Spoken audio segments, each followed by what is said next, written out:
Bless him. Bless him. Go ahead and bless him. Bless him. Bless him then. Every DB, every defense, bless him. Go ahead and bless him then. Every DB, every defense, bless him. Every DB, every defense, bless him. Every DB, every defense, bless him. Every DB, every defense, bless him. Go ahead and bless him. Go ahead and bless him.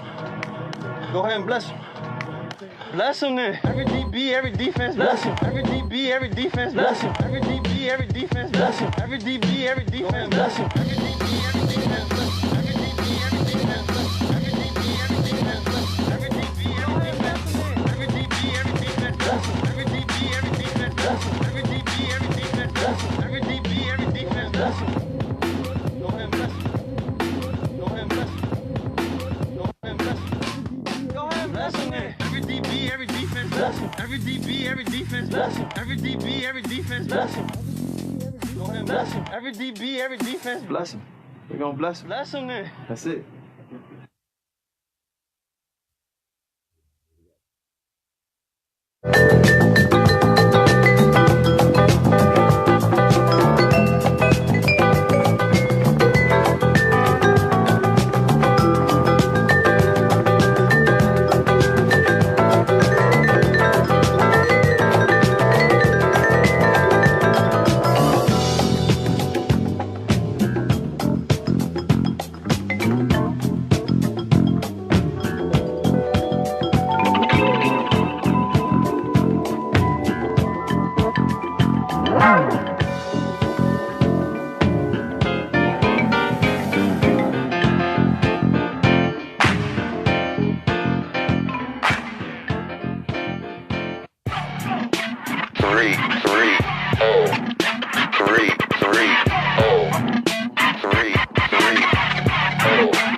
Hottest and fastest growing show, 3 Throw to Go. I'm your host, Hank Forrester, coming to you live from Dante's GameDay Grille in Akron, Ohio. Today's a big game, and we get a chance to talk football in a roundtable discussion. But first, let's meet my co-host today from the Orange is Oranger Browns podcast. How about a nice round of applause for Jeremy in Akron? Hank, what is up, my man? How are you today? I'm just living the dream. Just living the dream. Well, today's episode is brought to us by Acme Fresh Markets. We are proud to be partnering with Acme throughout the season. Just a reminder to use your promotional code when shopping online for your Acme groceries. Enter 330-GO as a promo code at orderacme.com, and you will get $3.30 off any order greater than $50. Groceries at your fingertips. Folks, today's episode is also brought to us by Sheena's Platinum Movements. Sheena's Platinum Movements is a non-competitive and affordable dance studio located right behind Acme number 1 in West Akron, just a short drive from the Wadsworth area, which is where we were last week. They are actively looking for new enrollees to start in 2019. So we'll be featuring her in a story coming up in March. But before we do that, let's focus on where we're at today. We're at Dante's GameDay Grille. Dante is Dante DeAndrea. Yes, he went to St. V, but he allowed one of us Hoban kids in here today. All right, so yay for that. But right now, Dante is off, and he's getting married. So congratulations to Dante for allowing us. Thanks for letting us use the place, okay? But, congratulations to Dante getting married right now.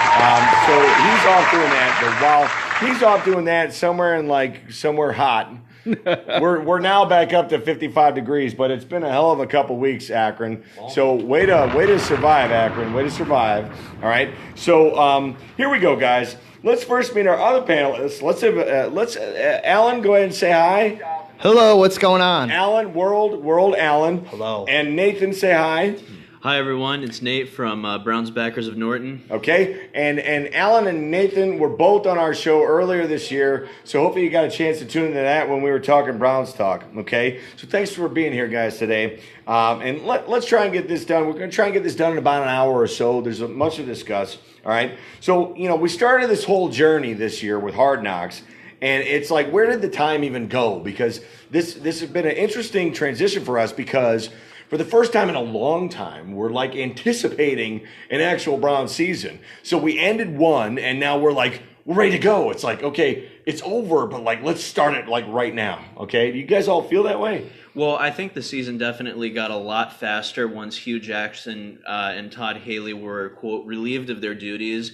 Week to week, we saw Baker Mayfield's performance really, really beginning to grow, especially once Todd was not so restrictive in his presence with what Baker was doing. We look at Freddie Kitchens now. Part of that is the reason why he got the job as head coach. Jeremy? Well, this season was crazy because if you look at it, it was almost like two completely separate seasons. You had, the before Hugh era, the after Hugh was fired era. It was like 2 seasons, so much drama all season, going back to the very beginning with the Josh Gordon stuff, even with the Kendricks getting arrested. There was just so much drama early in the season. And then, through the first 8 weeks, we looked better, weren't quite there. They let Hugh go. Freddie takes over the offense, and boom, just a completely different season. And for the first time, like you said, in years, we're not looking forward to the draft. I barely talked about the draft. By now, generally, I know every player at every position. We barely talked about the draft because everyone is actually excited for football, not the draft and the Senior Bowl and stuff like that. Yeah, it's been refreshing to say the least. Because I know RBS always calls it the season of dreams when we had the Derek 07. Anderson 10-6 year, right? Yep, 2007. But that's kind of an anomaly. We've been stuck in this quagmire of football hell for about 20 years. Giggity, giggity. Yeah, up and down, up and down. I don't know what that was. He brought his own sound effects using his mouth. Yeah, you said quagmire. Point being, it's been this quagmire. So going back to the coaching, are you guys content with where we were? Alan, I'll start with you. As far as the coaching search, the way that they handled that, are you good with all that? Absolutely. I'm a big supporter of the new hire, Freddie Kitchens. There are a lot of names out there. None of the names out there really caught my captivation. I think the only one on the list really that I was looking at favorably was probably Bruce Arians. I'm a huge fan of what Dorsey has been able to do through the draft, through free agency, just his ability to make just excellent decisions. He's hit it out of the ballpark every single time. So this is his choice, and I think it was a gutsy choice, and I absolutely love it 200%. Nate, where you at with that? So I look at being a John Dorsey fan. I like how in his spare time, John Dorsey wrote and has as a part of his dossier, I believe it's a 55-page essay, a piece of work on how to create sustainable competitive advantages in a football franchise. And I think that preparation is what he brought to the Cleveland Browns when we look at the A+ effort and success we've seen in the draft, as well as how they took a robust and cumulative look at hiring a new head coach. Okay, Jeremy? Sure, absolutely. I mean, we're always looking for the next young offensive stud, and maybe Freddie doesn't look like that stud. Oh, he sure does, man. He does. He looks more like a guy that before the game in the beauty lot. Dude wants wings right now. Exactly. Right now, wings and a beer. He breaks the gets us meter as a head coach. But no, it's like why.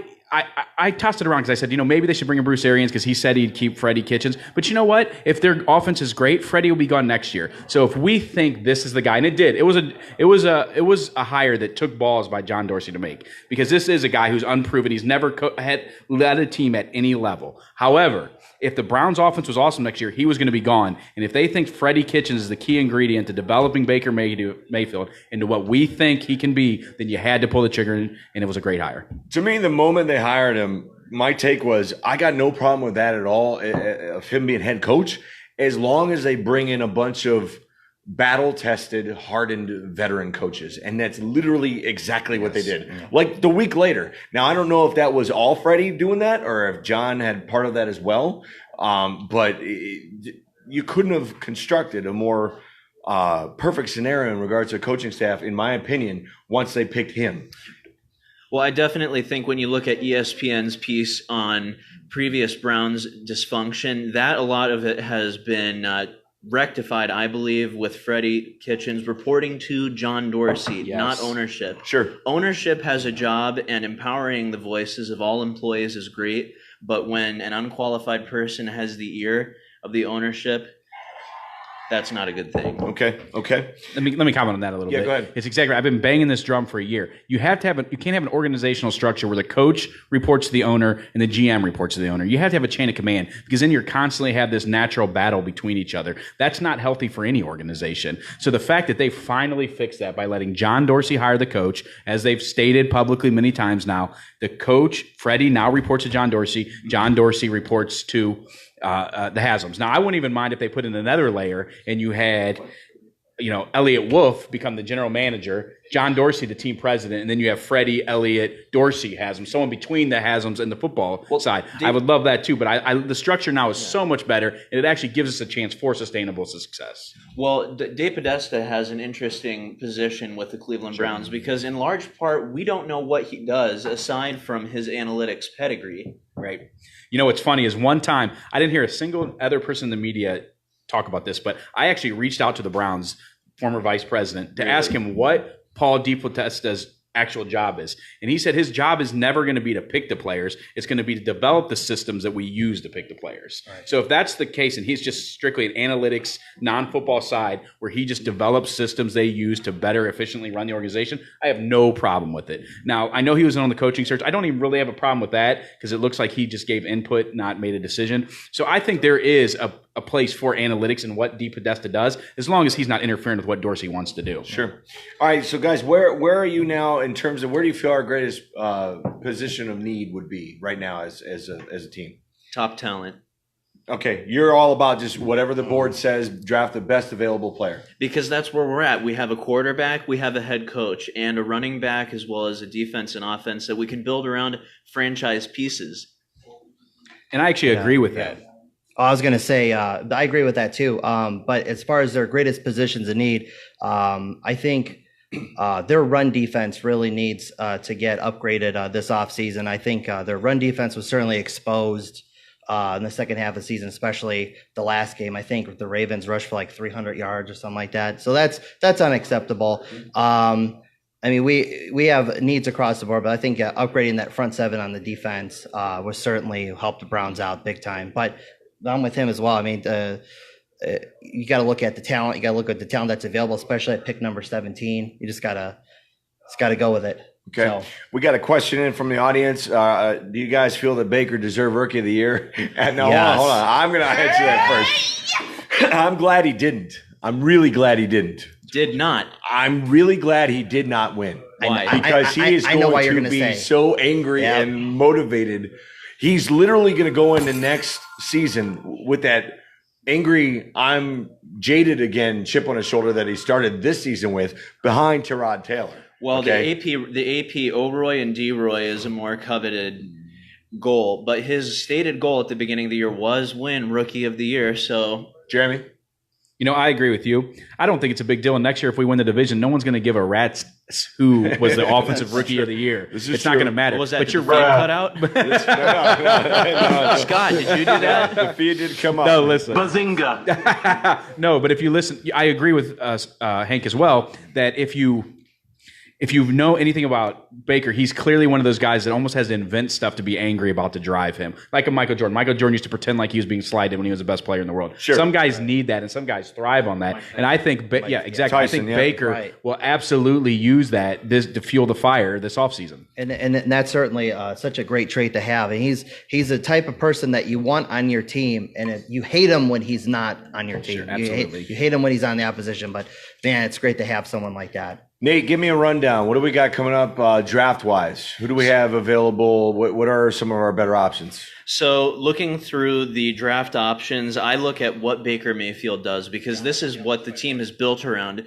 You look at how he's been using the tight end option for a lot of his throwing. I love the tight end option, and we need a 6'5" body who can not only just block, but also start taking more of the touchdown passes and yardage, like Njoku does, but to build on Njoku. And so we look at Albert Akwe-Bunam. He's a 6'5" draft prospect, thinking by Walter Football's likely in the first 2 rounds. I think that would be a great addition to the Browns in terms of helping to push forward offensive production. Okay.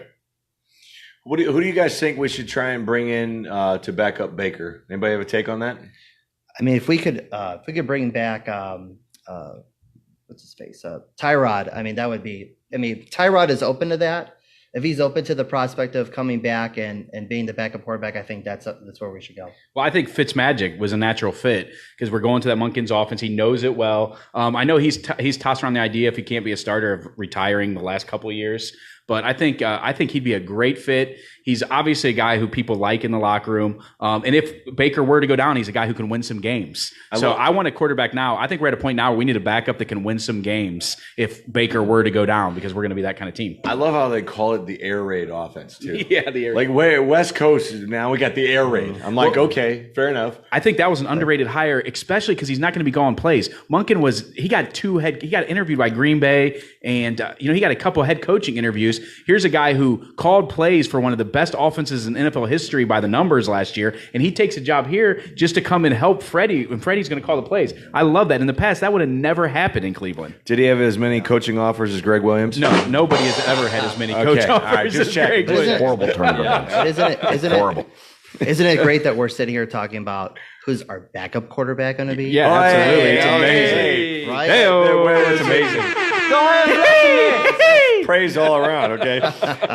So how do you want this? All right, so throughout our lineage, we've had all these IDs as what we were. We were the dog pound. We were this. We were that. We were a defensive team. We were, what do you want our identity to be moving forward? We are the Cleveland Browns.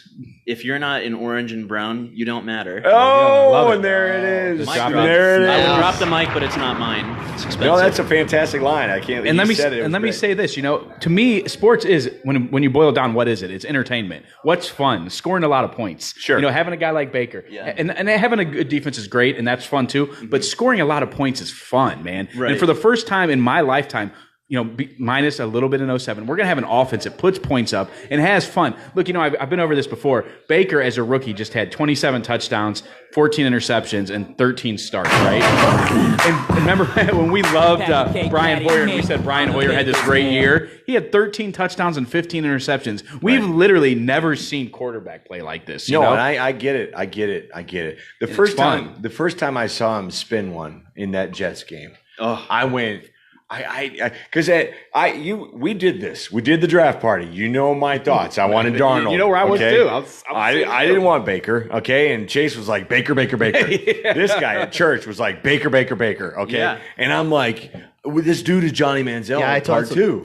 That's what we were talking about. Yeah, we were right? talking about. Yeah, it's Manziel he works. 2.0. He works though, and he does not seem to have the mental defects that Johnny Manziel had. And that's no shade being thrown to Johnny. That's just looking at how things are in terms of a football perspective. Sure. Well, he couldn't play. But you can't blame Browns fans for being leery a little bit. Even though I know the comparisons may not be that valid, you still had Baker running from the cops. You still had Baker grabbing his crotch I on the used sideline. that video. You still had Baker. that was the third leg. But listen, you still Baker, you still had Baker doing stuff that you wouldn't want your franchise quarterback to do. Right. So a lot of us, like me, still had our Johnny Lash. I call it Johnny what? Lash. At this point, we need someone who can help funnel the rage, because I'm sick of listening to Tony Rizzo always talking about, I want to win. No, I want someone who goes out there and is like, he'll be angry for us, and it's our actual players, not a secondary voice. Tony Rizzo. Sure. But and you know what also we had until now with Baker and Mahomes, we still had the stigma of Big 12 quarterbacks who had never succeeded. You couldn't find a single Big 12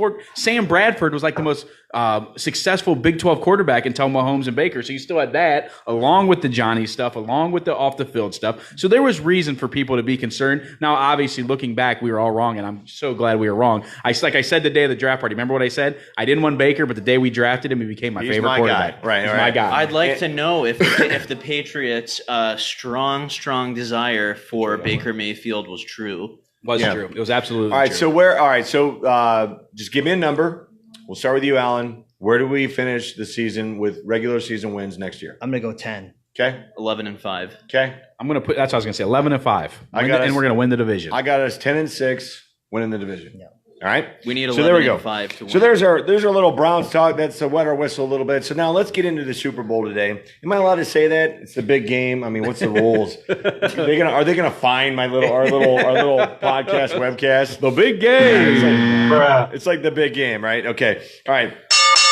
So talk Super Bowl. first of all, let's back up and go back to both games had mired calls. Okay, the blatant one, the obvious one, was a pass interference in the Saints game. But the other one that people aren't focusing on was the side swipe face mask 15-yard penalty on Brady, where he reached in. They didn't even touched the bottom. Maybe he was like grabbing him. You saw it, right? You know what I'm talking about. Yeah, you know the play. Okay, I know the play. So both games had plays that could be considered game altering. Okay, so where are you guys now? You know, Goodell waited, came out, made his company line speech. We'll start with you, Alan. Work our way into Jeremy. Where are you with officiating, the state of officiating in the league, and what can they do or what should they do to change things right now? Well, I just think it's rather odd in the digital age why every play isn't replayable. I mean, I can certainly understand the flow of the game can get disrupted by reviewing everything, but I was talking with the guys earlier about this. I said, why not in the second half of every game make every single play reviewable? I understand in the first half you don't want to you want to slow down the pace of the game, but in the second half, every play should be reviewable so we don't have so we don't repeat, you know, the mistakes that we had the championship game. You say just the second half. I would say just the second. You say half. just the second half? I would say just second half. I think I think if it was for the whole game, I think we don't want to slow the game down and make it baseball. Right, we don't want to make it baseball, but at the exactly. same time, when something egregious happens, But in the they second should be able half- to look at each other as officials and go, Right. "Did you see it? I don't know. Did you? I don't know." Nate, At least in the last 2 minutes. Yeah. To see Andy Reid, as a wise man once said, those timeouts, you can't take them home with you. Why didn't you bother taking one more timeout just to try and pause things? You know, you look at times throughout the season where they were about to make what would have been that game, like the Bears about to make that game-winning field goal, and it was very smart of the Eagles head coach to take a timeout, to continue, just at least try and rattle with their brain a little bit. And if they lose, then it's like, well, we really did try everything. But, you know, Andy, come on, take some more timeouts. In terms of the rules itself, I think everything should be reviewable. If there was an egregious mistake, the voice of a ref is not sacrosanct. It really is not. okay. Real quick, we got some notes coming in right here. Tim Powell's got them at 9-7. I think we know Tim. He's a marathon runner. I've seen him run like back to back bajillion miles in a 24-hour time period. But Tim's also saying that it wasn't the face mask called. I know that it was roughing the passer. He's pointing that out. And then Chris over here, one of our friends from the show, Chris. Little known fact that today's head official is from Talmadge, Ohio. So that's kind of under the radar right now. So that's pretty cool. My dad also has been a ref for 35 years. He knows And isn't it funny? They're like, oh, the Rams are originally from Cleveland. I'm like, it's so far removed. That's that's true too. All right, what do you got? What do you got, Jeremy? I want to comment on the state of the officiating. One thing that I would change, I would not make everything reviewable. That's too much. I would add another challenge for each team, and you could challenge certain penalties, like stuff that's obvious from the camera, you know, like offsides. The Browns had twice this year where a false start should have been called, and a team scored a touchdown on that play. Right. You think that's something you could easily do. You can easily see it's obvious. You can't review every holding penalty because it's too objective. So then should there be a replay ref per game up in the booth somewhere? Sure, I don't have a problem with that. He gets to see the replay, and as it happens, he goes, "Hey, by the way, there was a egregious false start. Sure.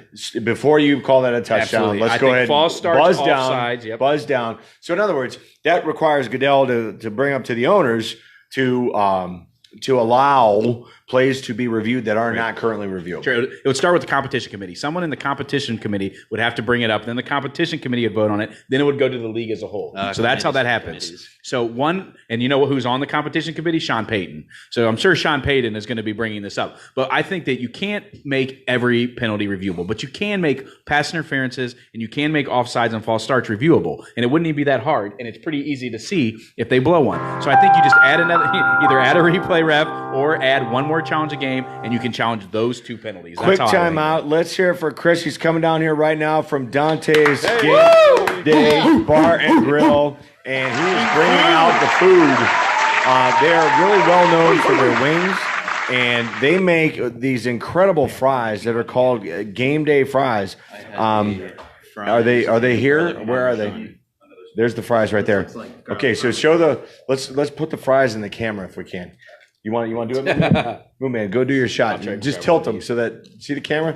Just tilt them right there. There you go. There it is. Perfect. All right. So GameDay fries, they're covered and smothered in a whole bunch of good stuff. Okay, and they got like bacon in there and like I think chives and some cheeses and it's just incredible food.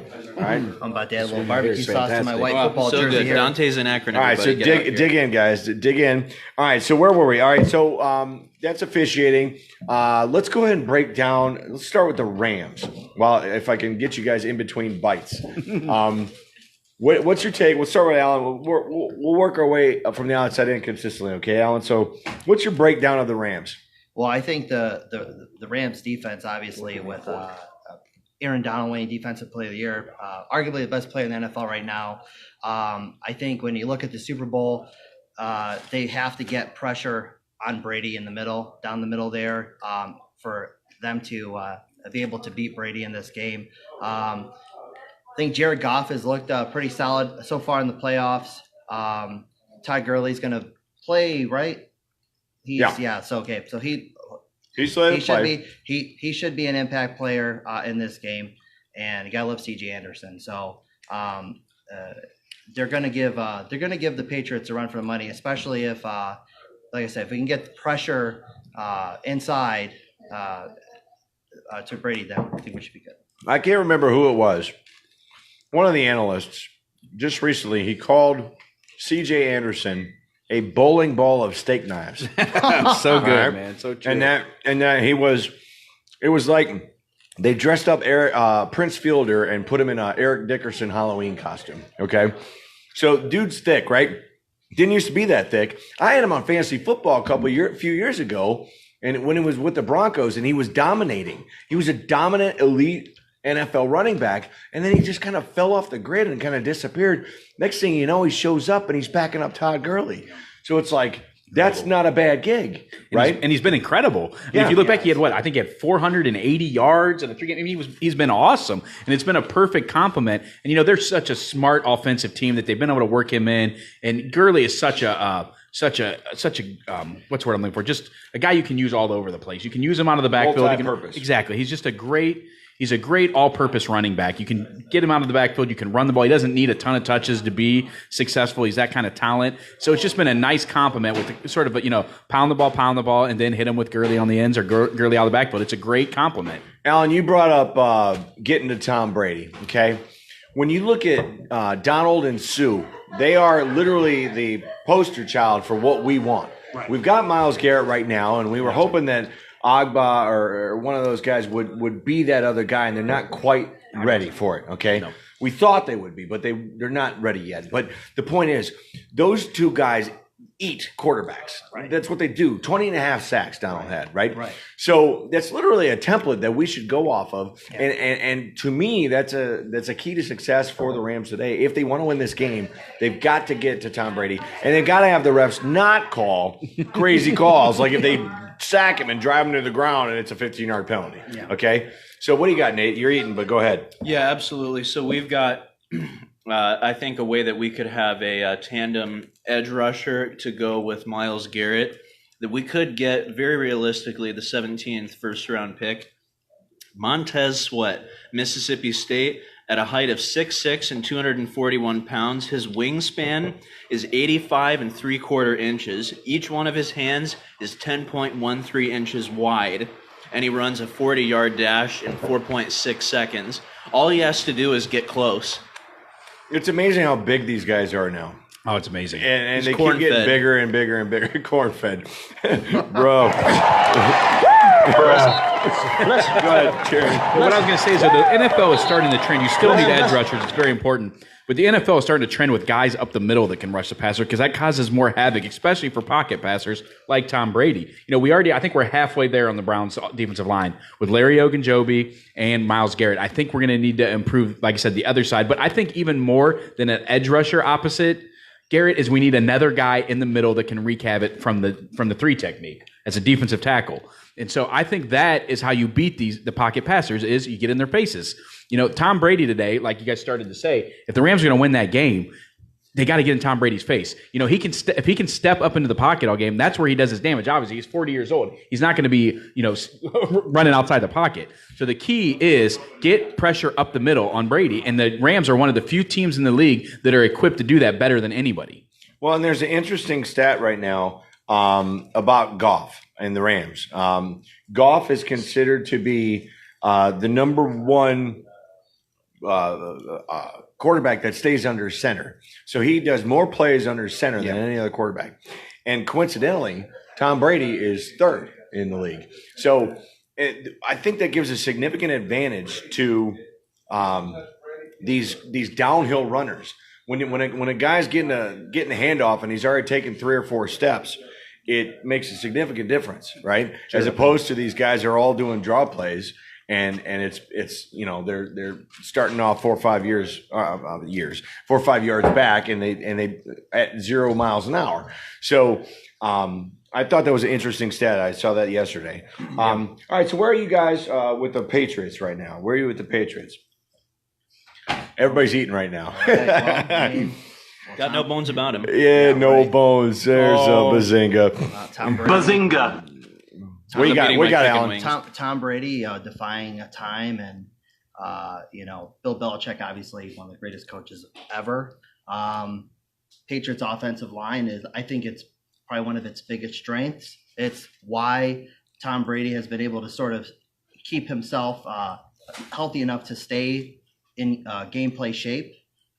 Certainly, if the Patriots can keep that offensive line, I think Brady's got a while to go. But smartest quarterback I've ever seen.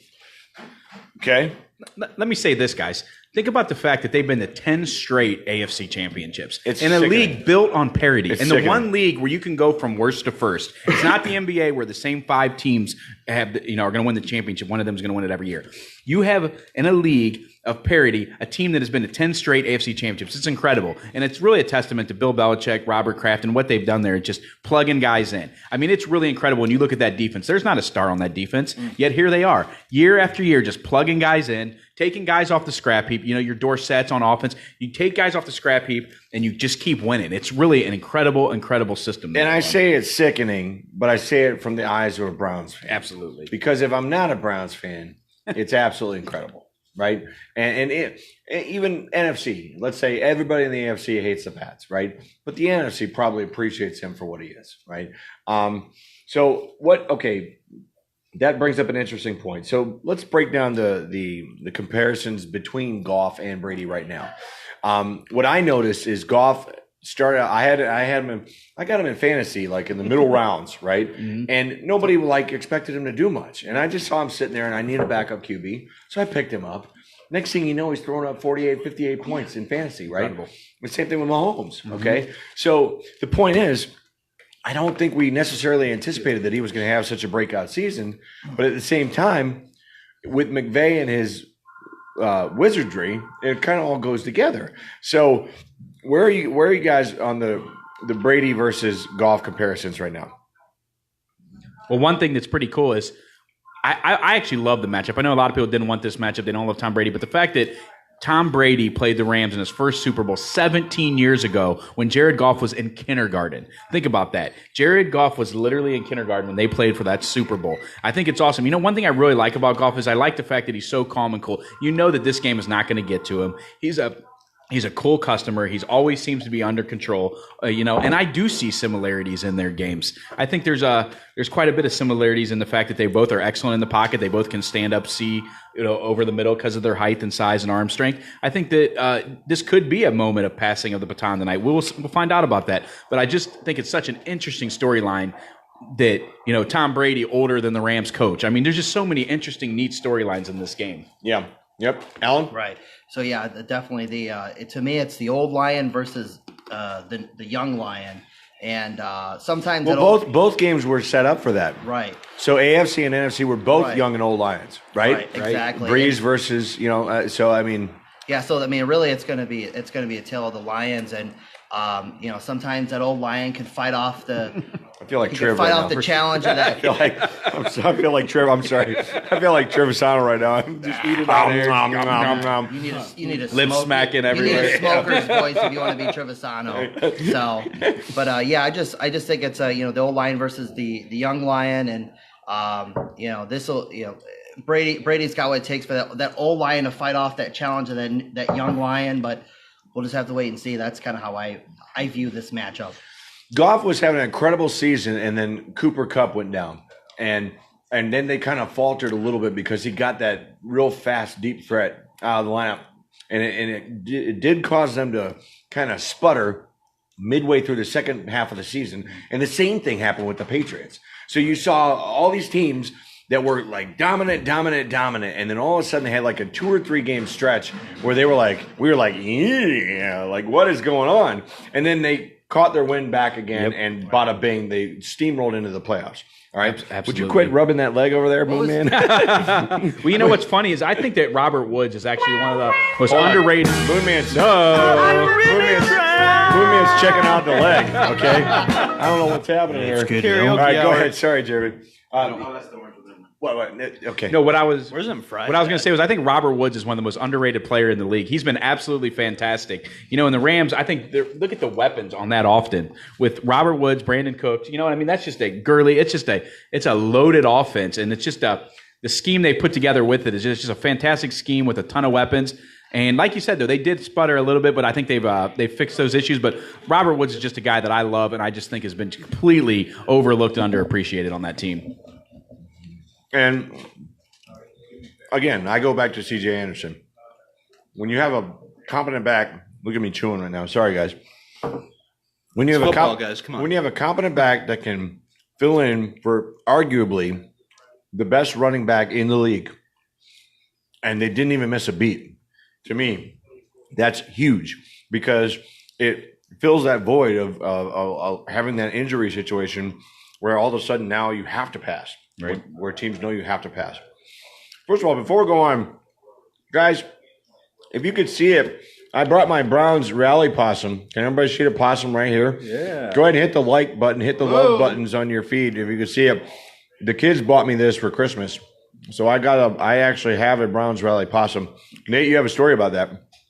I did. The night that the Browns beat the Broncos, I was looking out my back window, and a big possum was crawling around in my backyard after they won, right around midnight. It was right before it had that first big snow of the year. It was sniffing, just crawling around. I was like, the magic rally possum is here. And I have evidence.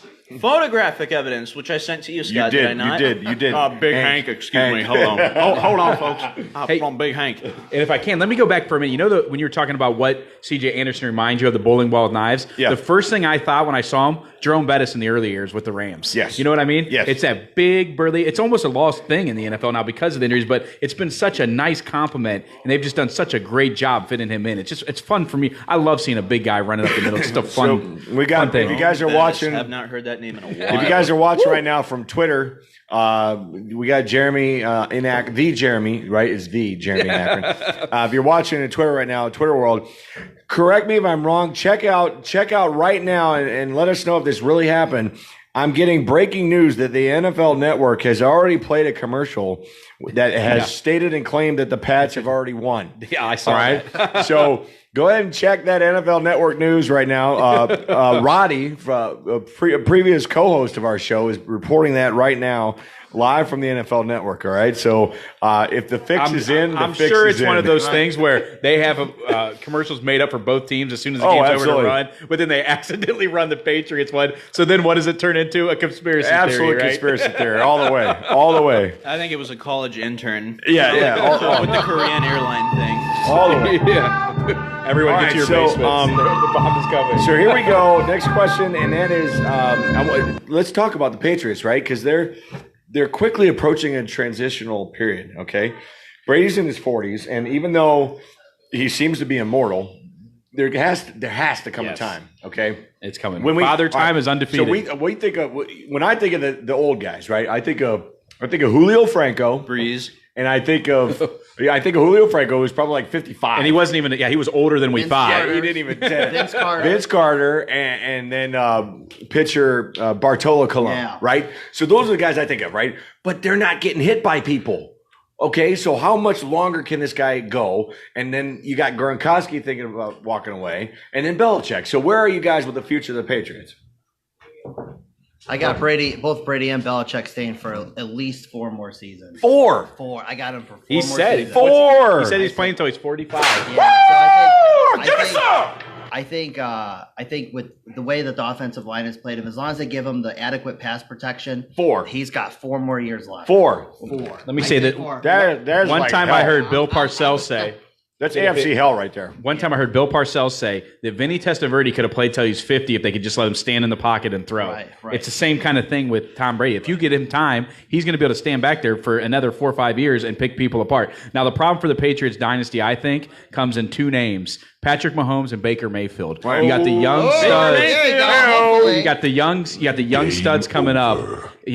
That they're going to do nothing but get better. I had a conversation the other day. Someone asked me if I thought Baker Mayfield's rookie season was a fluke. Because we've seen other guys, RG3, Vince Young, have great rookie seasons and never live up to it again. The difference is those guys use their feet more than their arms to create the problems. Baker played like a veteran as a rookie. He's not going to get worse. There's no doubt. He's going to. I'm thinking a 40 touchdown, 16 interception season next year. Baker did it being a precise and accurate thrower with great arm strength, not by smoke and mirrors and running. And for those of you who were at the open training, the OTAs in Berea, it came as no surprise his performance in the Jets game. I attended 2 of them. First time in my life. It was awesome. I appreciated how clean the facilities were. No pissing in the horse troughs. This is good stuff. Well, Finish him. I got breaking news from Tim Powell. Okay. He said over in Australia, the Pats already won 21-17. So, Game over. thanks, Tim. We'll save our time tonight and focus on our families and not even bother watching. All right. There won't be that spike in domestic violence that there is. That's every right. single Sunday. All right. So, where are you guys? Where are you guys, Alan? We'll start with you. Where are you guys on Sean McVay? Well, I think this is another one of the young lion versus the old lion. I mean, Sean McVay being able to accomplish everything he has at such a young age. And a very interesting fact that he played against Edelman in college. Yep. That shows you how young he is. And I don't know how much younger he is than Belichick. I mean, maybe like 30 years younger or something like that. So, but he's certainly been able to accomplish so much at such a young age. 34, right? Yeah. Something So like that. yeah. I start to feel old when the NFL head coaches are now younger than me. So Hey, What have you done with your life, bro? Hey, watch it, buddy. Watch it, buddy. Hank, Okay. Hank, we know you're old. Hey, watch it, buddy. Jeremy, where you at? No, I love him, obviously. I mean, what can you say about the guy? He's I don't know if you've heard the story of his photographic memory. It's pretty unbelievable. They were asking him questions about plays from 3 years ago, and he could remember the calls. He can remember what he thought during the calls. Yeah. If you ever hear the guy's post-game press conferences, he breaks down in detail. He's not like, remember Hugh Jackson? I got to watch the tape. McVay will break it down. Well, that was just excuses. Yeah. That was BS. It's BS, but I think part of it was true. This guy remembers every detail of every play of the game. It's like a savant, watching a savant work, watching and I love the guy, and I think he's great. And I think they set it up perfectly with the veteran defensive coordinator. He just gets out of the way. He calls the plays. He leads the team. His players love him. He's intelligent. He's articulate, and the guy's a winner, and I like the guy, and I love the guy, and I hope they have success going forward. Well, he pays attention and detail-oriented. His mind is not full of other stuff. Just also to throw this out there, when you're talking about Brady, Goff, I'm going to be paying attention to the Patriots' offensive line because I don't know how many times I've seen Brady just sit back there. He's just got all the time in the world, picking and choosing. Yeah, and so we talk about wanting to have a Baker Mayfield in the Super Bowl. And I think that offensive line is just the one of the things we can learn from, because I'm not so interested in what Goff or Brady do, but if we can look at a little bit of that O-line stuff and replicate that here, that'll be very good news. That'll be for Baker, backing him up. All right, let's talk about tonight. How do you guys see the game going? I think it's going to be a high-scoring affair. I think it's going to be as advertised. I see the Pats winning. However, I do see a road for victory for the Rams if they can get in Brady's face and disrupt enough. But I think it's going to be a high-scoring game. I look for a game 35-24 in that range. I think it's going to be a high-scoring game. I think it's going to be a fun game to watch. But I think ultimately the experience wins out. But I don't think any less than the Rams. I think the Rams going forward is not going to be a slump next year where they're out of the playoffs or anything. I think this is a team going forward that's going to be a force to be reckoned with. But I see tonight, I see the Patriots winning, like I said, 35-24-ish. Nate? Let's see. I'll have fun with this. I'll say the Rams win the Super Bowl with a field goal. First ever Super Bowl, I think, won by a field goal. We'll go 34-31 Rams. 34-31. Okay, what you got, Alan? Okay, like I said before, the Rams need to pressure Brady. If they can't, then I see the Pats winning. My prediction is Patriots 27, Rams 14. I think Brady and Belichick just have such, they have all the experience, and they're hard to beat in the Super Bowl. Okay. All right. Well, I'm gonna go. What did I say earlier to Todd? I got the Rams winning this game, 34-24. And again, what I touched on earlier, I think the key to victory for the Rams is that Donald and Sue provide that pressure. Here's the problem with these two guys. You got to double team them, but you can't double team them both. Right. So you got to pick one, and then you leave one isolated. Because if you do double team them both, you leave gaps all over the place, right? So if they can get to Brady, and again, if the refs don't give Brady special Brady rules like they usually do, and just call it straight up, and that guy gets sacked 4 or 5 times, I think the Rams have a chance to win that game. Let me give you a hot take here. If the Rams were to win this game, my bold prediction is Aaron Donald will be the MVP of the game, a defensive lineman MVP of the Super Bowl if the Rams win this Probably game. the first time ever for that. I was racking my brain. And then on top of that, Sue gets his ring, and then he signs with the Browns next year. There you go. What? Hold on now. What? Free agency. Who are you guys looking at? Odell Beckham Jr. to sign with the Browns? Is that going to be? He's not a free agent. He's not a free agent. We'd have to trade. Yeah. For him. He just signed. Antonio Brown said somebody said Well, I don't want about Antonio Brown. He can keep the mask on at the Masked Singer. The Masked Singer. Okay. Just you. Do it. You got what I need. Oh, there it is. Somebody. Wow, we're off the rails now. All right, so And the Oscar goes to. So someone even said that there's a not a high probability, but there's a scenario where we would trade for Brown and then also sign Le'Veon Bell. I mean, but what? I would vomit. I would vomit. That where would be like signing. Wouldn't you want to sign Draymond Green and Steph Curry? Cool story, bro. No. This is where I would disagree, though. I would take, even with Chubb, and I love Chubb, and I think he's a great player. Right. I would take another dynamic running back. I would take another Bell, Hunt, somebody out there, one of those types, because I see the things that Freddie could do with. Remember, he threw Duke and Hilliard in the freaking wing tee. So I would love to have the more, like you said earlier, almost how you want to draft for talent now. Same thing with free agency for me. Let's get the most top end talent we can and let Freddie and Monken work his magic with it, Yeah, I think that would be, for like positions like linebacker and interior DL, I think we could really take care of that with the free agency, because the draft, we got to get like that cool stuff in there. You know what I mean? Like best available talent, or even, if we can get like a cornerback, or like, the Montez Sweats, Albert Okwuegbunams, for those of you who are looking. Hey, one other guy, though, on the offensive line for backing up. Look at us. We're so passionate and nuts that we just went from Super Bowl talk right back to the Browns. And I'm going to give you my free agency sleeper. My free agent, the guy for the Browns. Remember the name Adam Humphries, though. What is that? Boston and LA? Don't care. Adam Humphries is a unrestricted free agent from Tampa Bay. Played with Monken. Great receiver. I think he fit right in. Remember that name? Adam Humphries. All right, Adam Humphries.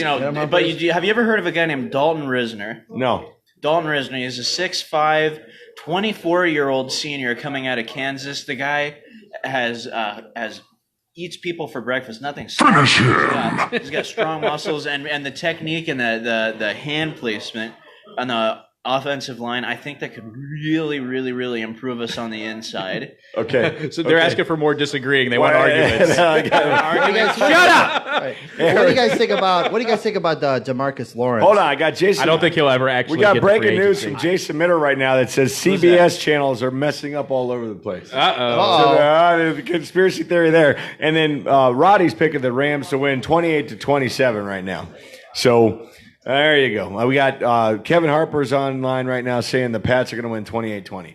All right, listen, I am of the mantra for the last 5 years, anybody but Brady. I really don't care because at this point, I've been a Browns fan, right? But anybody but Brady. And it just hasn't worked, okay? Haters. What? Whatever, hater. I am a hater. I am a hater. I'm a hater, all right? So anyway, so that's it, guys. I mean, what else? Give us your final thoughts, Alan, on everything we discussed in the game and close it down. All right. What's your close down? Well, I cannot wait for Browns training camp for the first time and God knows how long. And like I said, I think, unfortunately, I think the Patriots are going to beat the Rams. But, I mean, it'll be a good game nonetheless. Okay, Nate? Best available talent around Baker Mayfield will win the Browns a Super Bowl, a Lombardi trophy on the Erie Shore. And when it happens, I expect that trophy to be donated to the city of Cleveland so that it can go to the people. Okay. Because those are the people because the actual fans, including the dog pound and that identity can stay, are the people who have held on to this team and supported him all the way. Okay, Jeremy? I agree. You're sitting next to a guy who's been in 90 games since we've been back. So 90. I got it. 90. So I'm one of he those could be an long-time guys. investor. And he's not on antidepressants. I kinda am. He's not on antidepressants, and he's still here. Let me. He drives over the 480 bridge. I've done the walk. He We drives call it over the the walk of 480 shame. bridge all the time. Doesn't consider jumping. All right? After the game, there's this bridge that takes you to the west side of Cleveland, and I've walked across it Oh, yeah. so many I know times it. after I know losses. it. I But know let it. me say this, just a statement in general about the NFL. The NFL, if it can get out of its own way, is in the best spot it's been at in years. It's got all this young talent. Some of it will be on display tonight. You have the transition from the old guys to the young guys. You have all these great young quarterbacks, great young stars, Saquon Barkley, Baker Mayfield, all over the league. If the league as a whole can get out of its way and avoid these potholes and controversies, the NFL is in for a 10 or 15-year run that might be one of the most fun, exciting runs it's ever had, and it does nothing but help the NFL to have the Cleveland Browns relevant and all that, because the Cleveland Browns, as everyone knows, with their backer groups and there are people from Cleveland that have all left Cleveland and scattered around the country but still love the Browns. The Browns make the NFL better, and the NFL is already in a spot where it could be a great 10 to 15 years if they can just stay out of their own way. Bless him. I totally agree with that. I totally agree with that. And to piggyback on top of that, with the young quarterbacks that we've got, you always say, okay, well, who's next? Well, we got a bunch of them right now. Exactly. Okay? And to have one of them be Baker is an incredible feeling, because you're going to have them all relevant and all together, and they're all going to grow up, and they're all going to be around for 15 years. Yeah. So we're literally looking at all these kids right now. When you look at Mahomes, you look at Darnold, you look at Wentz, you look at Baker, you look at Russell. They're all going to be here like a group, just like Breeze and Brady and Big Ben have been. So that's 10 to 15 years ahead of us, which is great. Yep. Which is great. So guys, I really appreciate you guys taking the time. I think there's only one proper way to close this whole show out. What's It's up? with a Bob Wiley impression. your famous one. Go ahead. Go for it. You guys think that seriously? You guys are worried about stretching? You think at Normandy and at D-Day they stop and say, "Hold on a second, I gotta go stretch"? They want a freaking war over there, man. Are you kidding me? You guys want to stretch? Are you kidding? Folks, That's once again, fantastic. we really enjoyed you guys being here tonight. Oh, boy. So big round of applause. Big round of applause for our panel here tonight. We appreciate you guys. Bless him. All right, so once again, folks, please make sure that you turn in next week. We're going a whole different direction next week, as our show has tendency to do. We're going to be down in the valley. We're going to a place called Happy Tails Thrift Shop, and what they do is they're an animal pet rescue thrift shop that's attached to the Humane Society. Okay, we're going to spend some time with them, learning about what they do and what they offer. But tonight, guys, enjoy this game. It should be fun. But next year at this time, there is a potential or an opportunity for the Browns to actually be playing this game. I don't think it'll be next year. I think it'll be the year after. But there's a certainty that they're probably going to make the playoffs next year. So let's keep that faith. All right. But guys, until then, I don't know where I'm going, but there ain't no sense in being late. Everybody, say goodnight, Shirley. Good night, Shirley. Oh, Shirley, good night. Good night, Shirley. Good night, Shirley. Good night, Shirley. Listen. This podcast is a copyright of Moon Garden Media Limited. Oh, this a lot of peanut butter.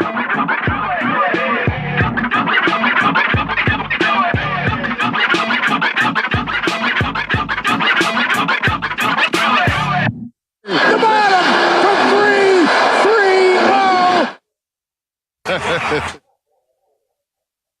Listen.